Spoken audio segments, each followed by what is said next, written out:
అందరికీ నమస్కారం. Welcome to my channel daily devotional blogs Telugu. వరాలిచ్చే కల్పవల్లి వరలక్ష్మి. శ్రావణ మాసంలో పౌర్ణమికి ముందు వచ్చే శుక్రవారం మహిళలు వరలక్ష్మి వ్రతాన్ని చేస్తారు. ఈ వరలక్ష్మి వ్రతాన్ని ఇంట్లో ఎలా జరుపుకోవాలి, పూజా విధానాల గురించి ఇప్పుడు తెలుసుకుందాము.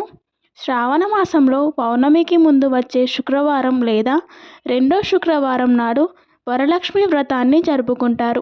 మహిళలు దీర్ఘకాలం సుమంగలిగా ఉండేందుకు ఈ వ్రతం ఆచరించడం తప్పనిసరి. అంతేకాదు, సిరులు తల్లి లక్ష్మీదేవిని పూజించడం వల్ల అష్టైశ్వర్యాలు లభిస్తాయని హిందువుల నమ్మకం.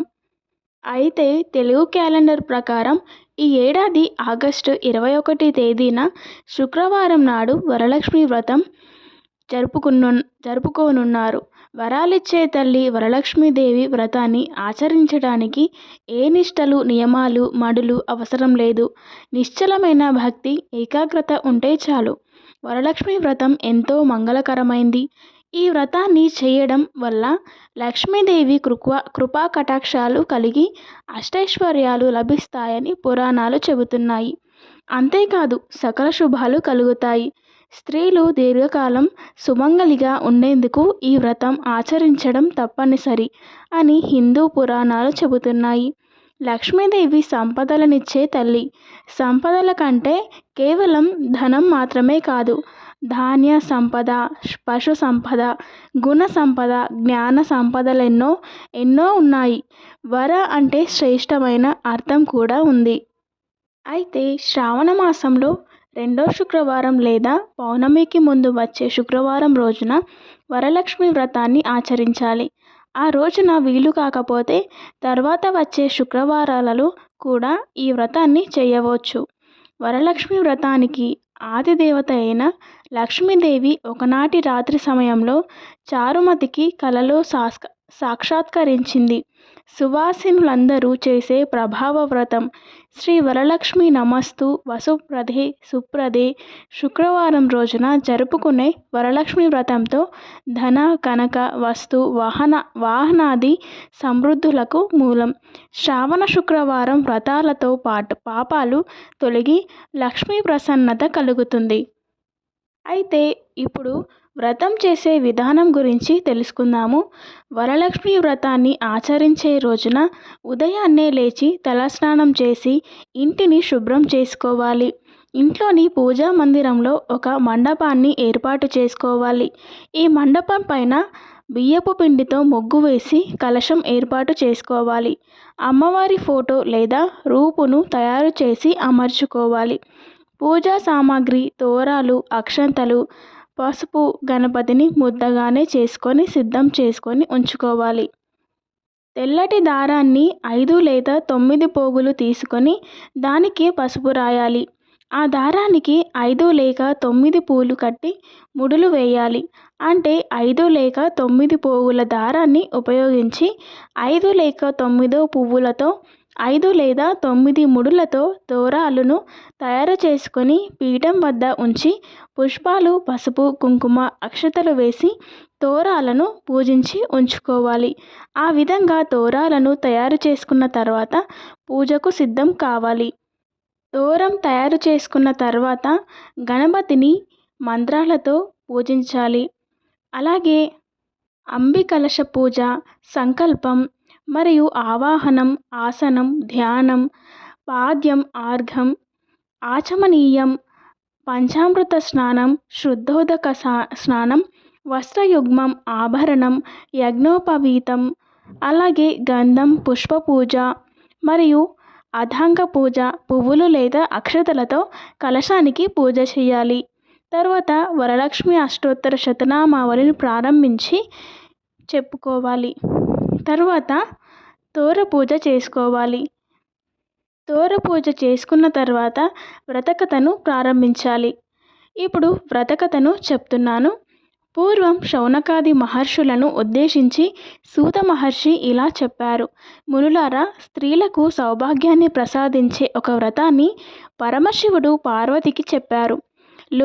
లోకోపకారం కోరి ఆ వ్రతాన్ని గురించి మీకు తెలియజేస్తాను, శ్రద్ధగా వినండి అన్నారు. పరమేశ్వరుడు ఒకనాడు తన భస్మ సింహాసనంపై కూర్చుని ఉండగా నారద మహర్షి ఇంద్రాది దిక్పాలకులకు స్తుతి స్తోత్రాలతో ఆయన్ను కీర్తిస్తున్నారు. ఆమహత్తర ఆనంద సమయంలో పార్వతీదేవి పరమేశ్వరుణ్ణి ఉద్దేశించి, నాథ, స్త్రీలు సర్వ సౌఖ్యాలు పొంది పుత్ర పౌత్రాభివృద్ధిగా తరించుటకు తగిన వ్రతం ఒకదానిని చెప్పండి అని కోరింది. అందుక త్రినేత్రుడు, దేవి, నీవు కోరిన విధంగా స్త్రీలకు సకల శుభాలు కలిగించే వ్రతం ఒకటి ఉన్నది. అది వరలక్ష్మి వ్రతం. దానిని శ్రావణ మాసంలో 2వ శుక్రవారం నాడు ఆచరించాలని తెలిపాడు. అప్పుడు పార్వతీదేవి, దేవా, ఈ వరలక్ష్మి వ్రతాన్ని ఆదిదేవతలు ఎవరెవరు చేస్తారు? ఈ వ్రతాన్ని ఎలా చేయాలో వివరంగా చెప్పండని కోరింది. కాత్యాయని పూర్వకాలంలో మగధ దేశంలో కుండినం అనే పట్టణం ఒకటి ఉండేది. ఆ పట్టణం బంగారు కొడ్యములతో రమణీయంగా ఉండేది. ఆ పురంలో చారుమతి అనే ఒక బ్రాహ్మణ స్త్రీ ఉండేది. ఆమె సుగుణవతి, విధేయతలు, భక్తి గౌరవాలు గల యోగ్యురాలు. ప్రతిరోజు ప్రాతకాలాన నిద్రలేచి భర్త పాదాలకు నమస్కరించి ప్రాతకాల గృహకృత్యాలను పూర్తి చేసుకొని అత్తామామలను సేవలో తరించేది. వరలక్ష్మి వ్రతానికి ఆదిదేవత అయిన వరలక్ష్మీదేవి ఒకనాటి రాత్రి సమయంలో చారుమతికి కలలో సాక్షాత్కరించింది. ఓ చారుమతి, ఈ శ్రావణ పౌర్ణమి నాటికి ముందు వచ్చే శుక్రవారం నాడు నన్ను పూజించు. నీవు కోరిన వరాలు, కానుకలను ఇస్తానని చెప్పి అంతరార్థమైంది. చారుమతి సంతోషించి, హే జనని, నీ కృపా కటాక్షాలు కలిగిన వారు ధన్యులు. వారు సంపన్నులుగా, విద్వాంసులుగా మన్ననలు పొందుతారు. ఓ పావని, నా పూర్వజన్మ సుకృతం వల్ల నీ దర్శనం నాకు కలిగింది అని పరిపరి విధాల వరలక్ష్మిని స్తుతించింది. అంతలోనే మేల్కొన్న చారుమతి అదంతా కలగా గుర్తించి తన కలను భర్తకు, అత్తామామలకు తెలియజేసింది. వారు చాలా సంతోషించి చారుమతిని వరలక్ష్మి వ్రతం చేసుకోమని చెప్పారు. పురంలోని మహిళలు చారుమతి కలను గురించి విని వారు కూడా పౌర్ణమి ముందు రోజు రాబోయే శ్రావణ శుక్రవారం కోసం ఎదురు చూడసాగారు. శ్రావణ శుక్రవారం రోజున పట్టణంలోని స్త్రీలందరూ ఉదయాన్నే లేచి తలస్నానాలు ఆచరించి పట్టు వస్త్రాలు ధరించి చారుమతి గృహానికి చేరుకున్నారు. చారుమతి తన గృహంలో మండపం ఏర్పాటు చేసి ఆ మండపంపై బియ్యం పోసి పచ్చపల్ల వాలైన రావి, జువ్వి, మర్రి, మామిడి, ఉత్తరేణి మొదలైన ఆకులతో కలశం ఏర్పాటు చేసి వరలక్ష్మీదేవిని సంకల్ప విధులతో సర్వమాంగళ్య మాంగళ్యే శివే సర్వార్థ సాధికే శరణ్యే త్రయంబకే దేవి నారాయణి నమోస్తుతే అంటూ ఆహ్వానించి ప్రతిష్ఠించింది. అమ్మవారిని షోడోపచారాలతో పూజించి భక్షభోజ్యాలను నివేదించారు. 9 పోగుల తోరాన్ని చేతికి కట్టుకొని ప్రదక్షిణ నమస్కారాలు చేశారు. మొదటి ప్రదక్షిణ చెయ్యగానే కాలి అందియలు గల్లుగల్లున మోగాయి. రెండవ ప్రదక్షిణ చెయ్యగానే హస్తాలకు నవరత్న ఖచిత కంకణాలు దగదగా మెరవసాగాయి. మూడో ప్రదక్షిణ చెయ్యగానే అందరూ సర్వాభరణ భూషితులయ్యారు. వారు చేసిన వరలక్ష్మి వ్రతం ఫలితంగా చారుమతి గృహంతో పాటు ఆ పట్టణంలో ఇతర స్త్రీలు ఇల్లు కూడా ధన, కనక, వస్తు, వాహనాలతో నిండిపోయాయి. వారి ఇళ్ల నుంచి గజతరగత వాహనాలతో వచ్చి ఇళ్లకు తీసుకువెళ్లారు. వారంతా మార్గమధ్యలో చారుమతిని వేణోళ్ల పొగుడుతో ఆమెకు వరలక్ష్మీదేవి కలలో సాక్షాత్కరించి అనుగ్రహించగా ఆమె చేసిన వ్రతంతో తమని కూడా మహాద్భాగ్యవంతులను చేసిందని ప్రశంసించారు. వారంతా ఏటా వరలక్ష్మి వ్రతం చేసి సకల సౌభాగ్యాలతో సిరి సంపదలు కలిగి సుఖజీవనం గడిపి ముక్తిని పొందారు. మునులారా, శివుడు పార్వతికి ఉపదేశించిన ఈ వరలక్ష్మి వ్రత విధానాన్ని సవిస్తరంగా మీకు వివరించాను. ఈ కథ విన్నా, ఈ వ్రతం చేసినప్పుడు చూసినా కూడా సకల సౌభాగ్యాలు, సిరి సంపదలు, ఆయురారోగ్య ఐశ్వర్యాలు సిద్ధిస్తాయని సూత మహాముని శౌనకాది మహర్షులకు చెప్పారు. ఈ కథ విని అక్షతలు శిరస్సుపై వేసుకోవాలి. ఆ తర్వాత ముత్తైదువులకు తాంబూలాలు ఇవ్వాలి.